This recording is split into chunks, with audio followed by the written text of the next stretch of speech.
Ready to install your Magnifique doorknob set? It's easier than you think. Let's walk through it step by step.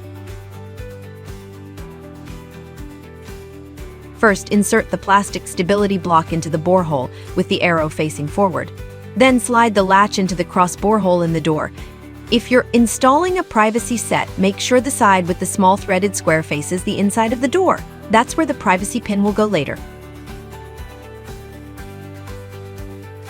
Next, rotate the latch tongue so the curved side faces the door frame and the flat side points away from it. This is important because if the latch is facing the wrong way, the door won't close properly.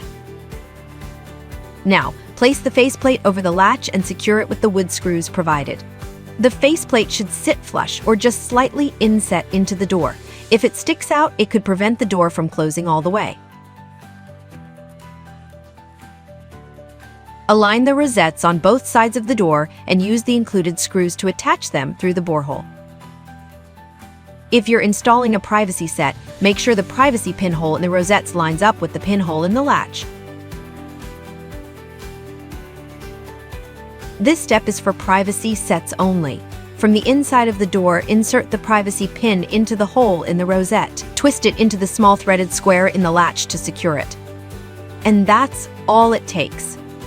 Your Magnifique doorknob set is now ready to use. Thanks for watching.